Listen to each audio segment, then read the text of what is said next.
Salut les amis, j'espère que tu vas bien.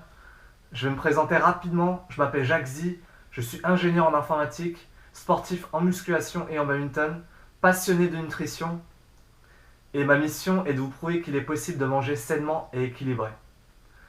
On se retrouve aujourd'hui dans ma toute première vidéo sur le métabolisme. Je vais vous développer ce concept en 6 grandes parties.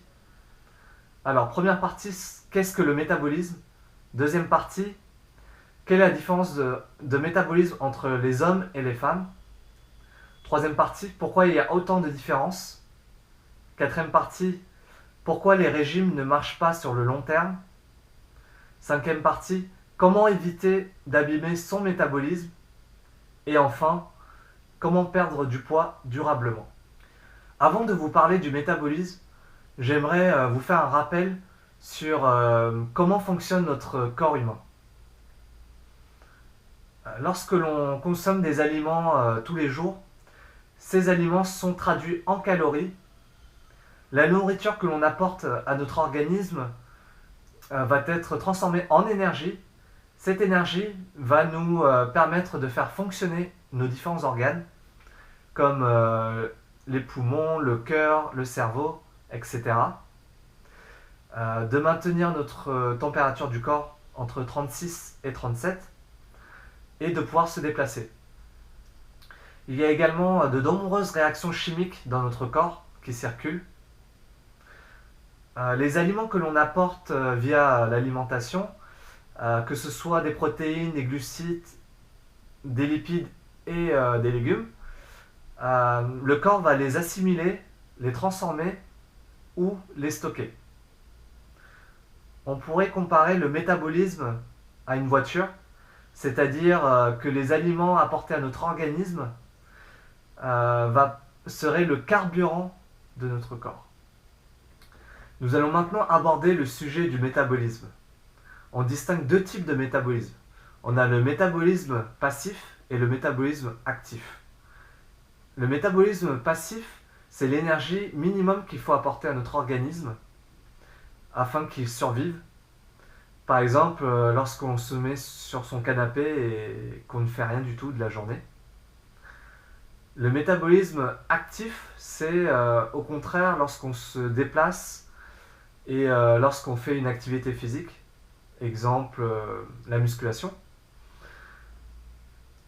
Le métabolisme actif est beaucoup plus élevé que le métabolisme passif. Ça varie entre 10 et 15% en plus. Pour le métabolisme passif chez l'homme, c'est environ 1650 calories, alors que chez la femme, c'est plus 1300 calories. Pour le métabolisme actif chez l'homme, cela varie entre 1800 et 2500 calories, alors que chez la femme, c'est entre 1500 et 2000 calories. Pour les sportifs de haut niveau, le métabolisme est beaucoup plus élevé. Pour calculer le métabolisme, il y a différentes façons. Soit on utilise une application mobile comme MyFitnessPal.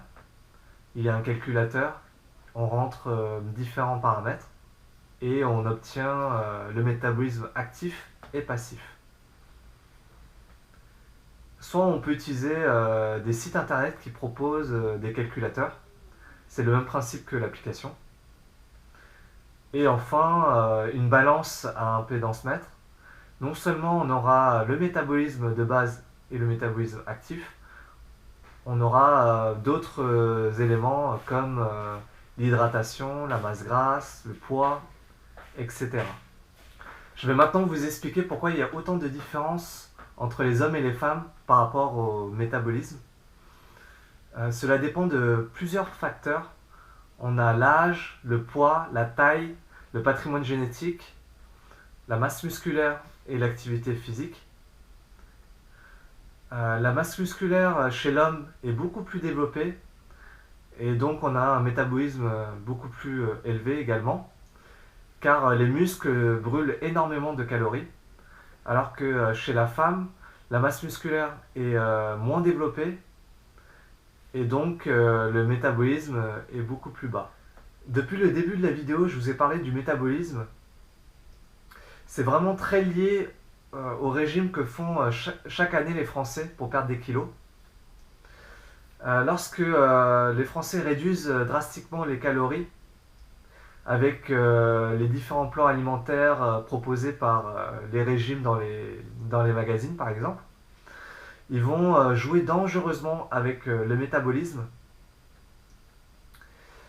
Lorsque les Français perdent des kilos, ils perdent de la masse grasse, mais pas seulement, également de l'eau et du muscle.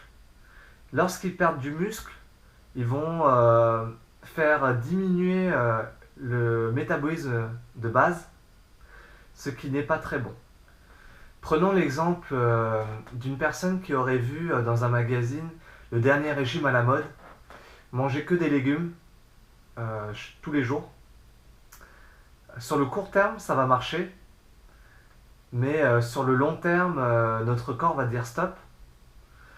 Notre corps va se mettre en mode survie et notre métabolisme va être bloqué. Du coup, on ne pourra plus perdre de poids. Et lorsque le métabolisme est endommagé, le pire qui puisse nous arriver, c'est que notre métabolisme de base diminue. C'est le cas pour les régimes à effet yo-yo. C'est pour cela que juste après, on reprend du poids. Je vais vous expliquer comment faire pour ne pas abîmer son métabolisme. Déjà, il ne faut pas sauter de repas afin de maintenir son métabolisme stable. Ensuite, il faut manger à sa faim, bien mâcher les aliments et prendre son temps. Il faut environ 20 minutes pour que les signaux de satiété atteignent le cerveau. Et enfin, avoir une alimentation saine et équilibrée. En respectant les macronutriments, je vais vous donner la répartition de ces macronutriments. 1/3 de glucides, 1/3 de protéines, 1/3 de lipides et des légumes à chaque repas, bien sûr. Maintenant que vous maîtrisez le métabolisme, je vais vous expliquer de manière très simple comment faire pour perdre du poids sur le long terme. Alors, en théorie, il faudrait manger 10% de calories en moins par rapport au métabolisme actif, c'est-à-dire brûler plus d'énergie que l'on en consomme. On va taper directement dans les réserves adipeuses, les graisses, et les utiliser comme énergie. Dans ma prochaine vidéo, je vais vous parler des glucides, un des facteurs clés pour maigrir sur le long terme. Si vous avez kiffé cette vidéo, n'oubliez pas de liker, de commenter, de vous abonner et de partager massivement la vidéo. Je vous laisse là, à la prochaine.